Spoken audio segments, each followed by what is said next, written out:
Hello everyone, welcome to the SATCOMM channel here on YouTube.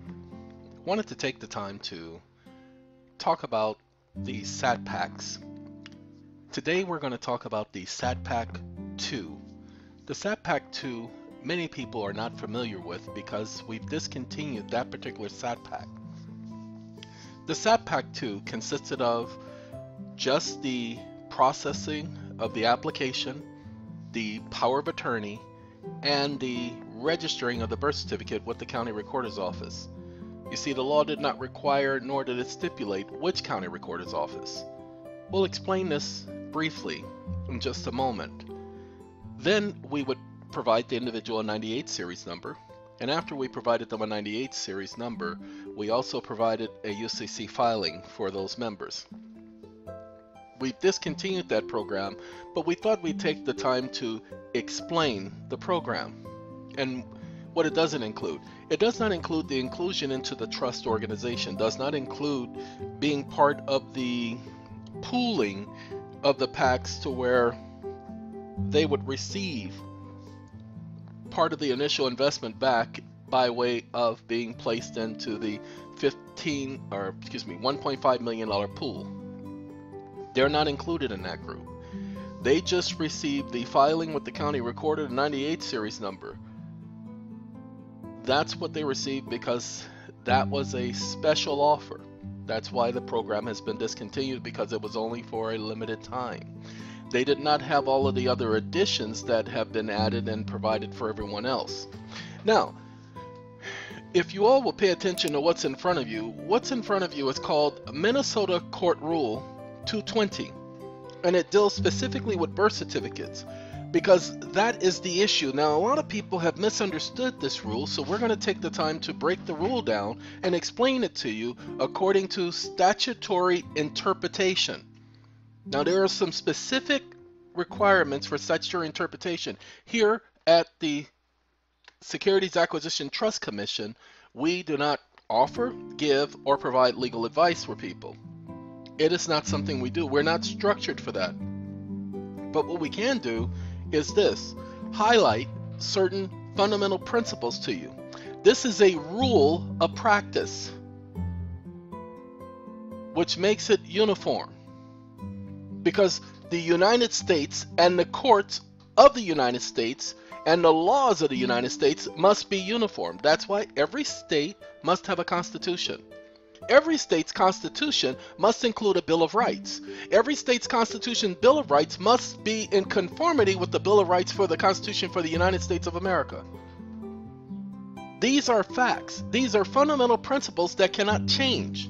There is not a single state that does not have a right to petition government. There is not a single state that does not have a freedom of speech right. There's not a single state that does not have a due process of law right. There's not a single state in America that does not have a right to practice religion.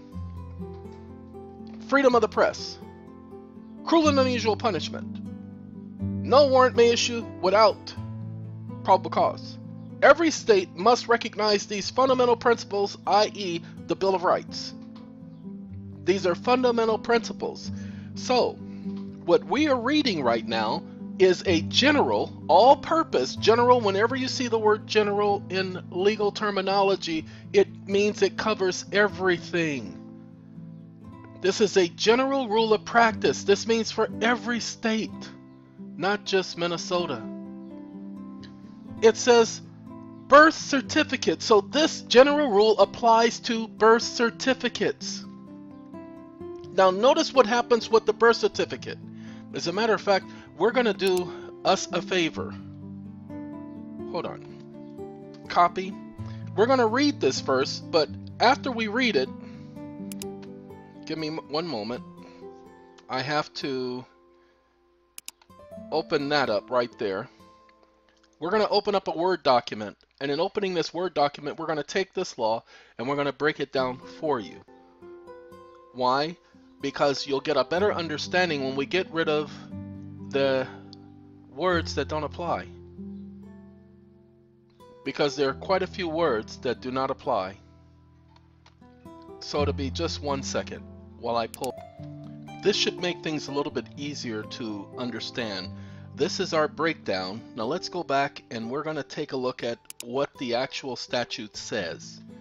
The Register of Titles, the county recorder's office who register titles, is authorized to receive for registration of memorials upon any outstanding certificate of title of an official birth certificate pertaining to a registered owner named in said certificate of title.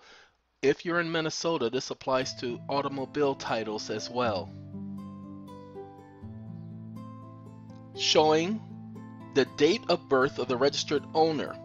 Ladies and gentlemen, if you have a automobile, if you have a home, anything that requires the party to have a certificate of title, you should be attaching your birth certificate along with the proof that you're the owner of the title, automobile, home, whatever title it applies to. The same as this particular rule is saying, this is a general rule applying to titles. And we're not talking about just land titles, we're talking about certificates of title. We're going to continue now. Showing the date of birth of said registered owner, providing that there is attached to said birth certificate an affidavit of an affiant who states that he or she is familiar with the facts recited in the paperwork there, including the birth certificate, stating that the party named in the birth certificate is the same party as one of the owners named on the certificate of title, and that thereafter the Register of Titles, not just the county recorder, but this is the Department of Motor Vehicles, whomever it is that is registering a title, it is Register of Titles, period. This includes, pay attention, this includes the county registrar who registers birth certificates, shall treat said registered owner as having attained the age of majority at a date 18 years after the date of birth shown on said certificate. Okay, there you go. That's the law. Now, and it's a general rule of practice. It is just a practice. So let's find out about this general rule of practice. Let's read it differently now.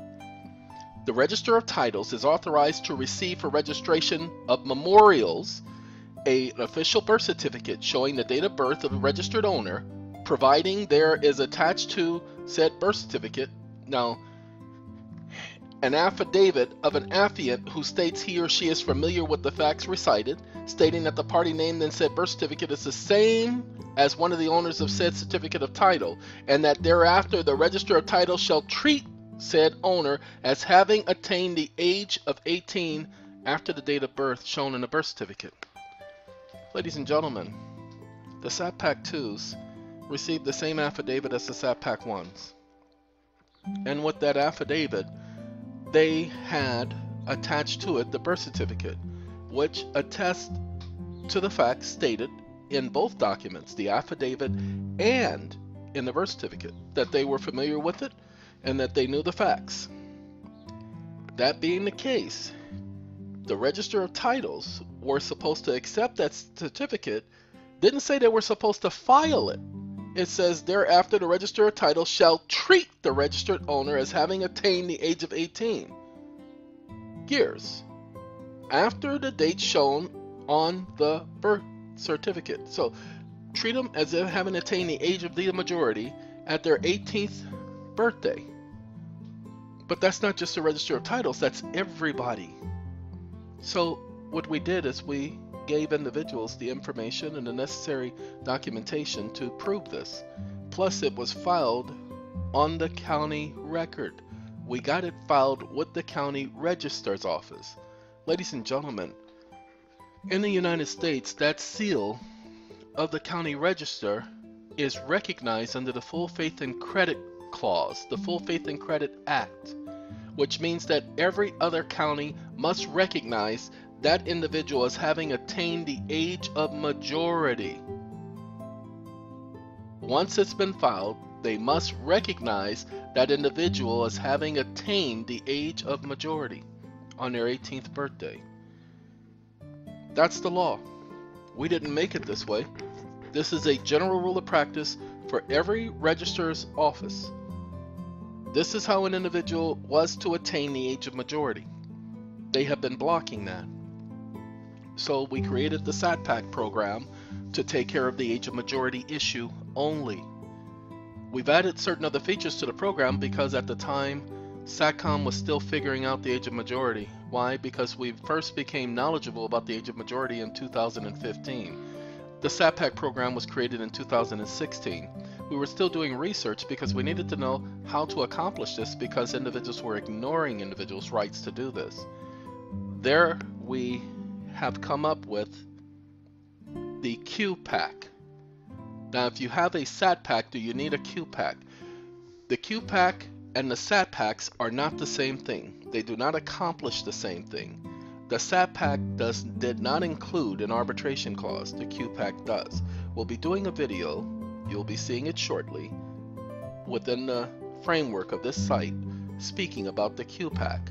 This video highlights only on the Sat-Pak 2 and what its requirements are. We want to thank you for taking the time to review this information and understanding why the Sat-Pak 2. Thank you for taking the time, everyone. Thank you for visiting us, and please have a very great day. Goodbye.